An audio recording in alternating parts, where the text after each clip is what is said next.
So, class ngayon, ituturo ko naman yung 4 basic data structures defined in R. So, ano nga ba yung mga data structures natin na pwede natin ilagay sa R? Yung una, pwede tayo maglagay ng vector. Pangalawang data structure natin is matrices. Matrix. Tapos pangatlo, yung list. Tapos yung pinaka-complex na data structure is data frame.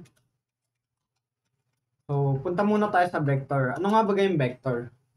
Vector is a type of array that is one-dimensional. Ibig sabihin, kung sa Excel file, isang row lang siya. Isang diretso lang siya na structure. So, type natin is a type of array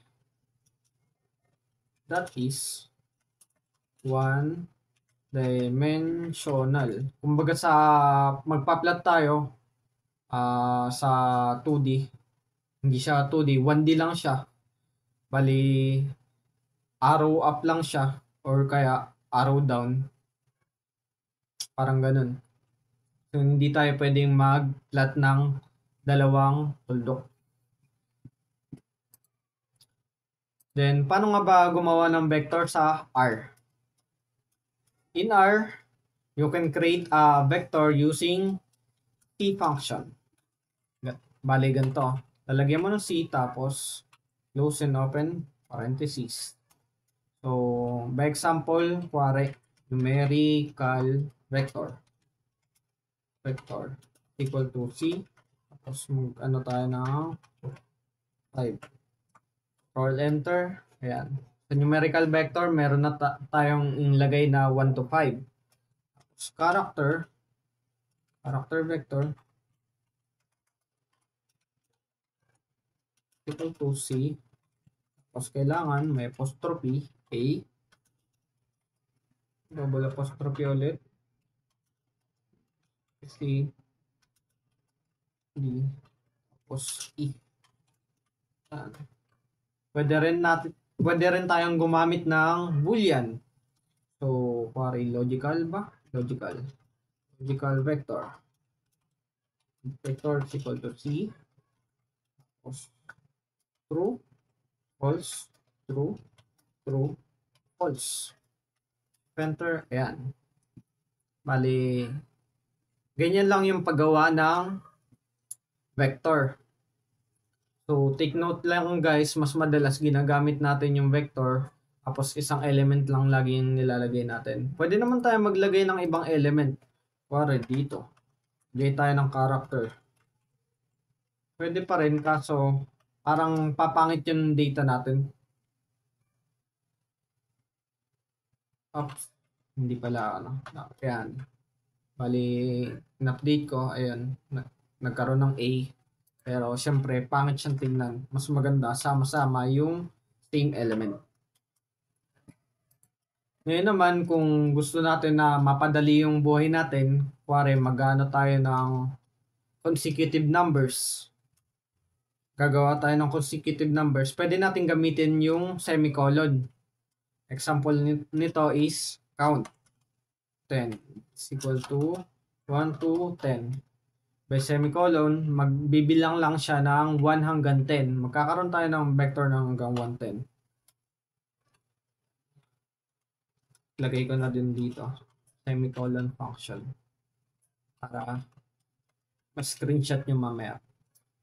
Then, in more complex cases, we can use sequence. Kuwari, mas gusto natin na complex siya. Kuwari, 1 tapos 1.5. Gamitan natin siya ng sequence function. So, paano yan gamitin? Kuwari, count with decimal is equal to C tapos 1 hanggang 10 tapos by 0.5. Control enter. Ayan. Oops. Walang equal. Ayan. So, ayun. Nagkaroon tayo ng data na count with decimal. Parang may expected error pa rin siya. Count with decimal. Ay, sequence nga pala siya, no? Sequence. Kakasabi ko lang, sequence yung gagamitin natin function, gamit kong function. So, ayun. Bali, in control enter ko na siya. Lumabas dito yung count with decimals. Bali, may 1, 1.5, 2, 2.5.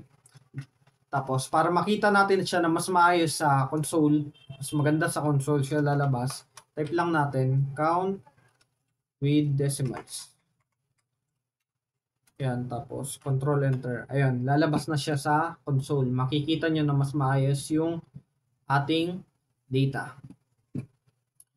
Tapos, yun. Pwede rin tayong mag-name ng vector.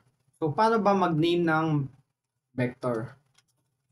How to name a vector.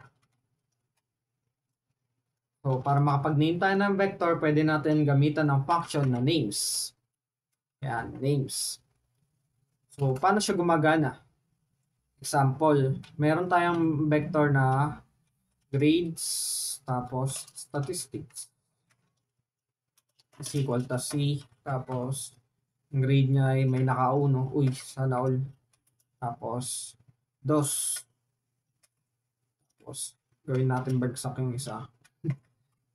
Yan. Bali, yan yung grades nila. Lalagay ko lang sa ano natin. Shift enter.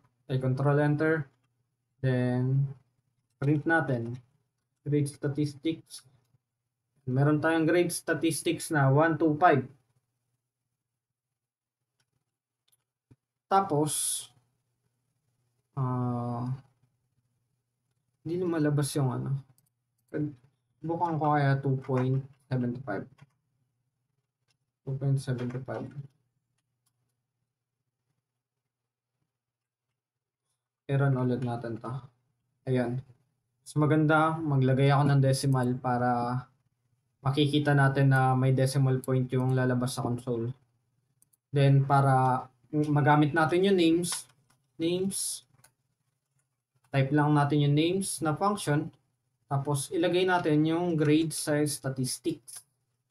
Tapos, equal natin siya, pangalan, Rona. Tapos, query.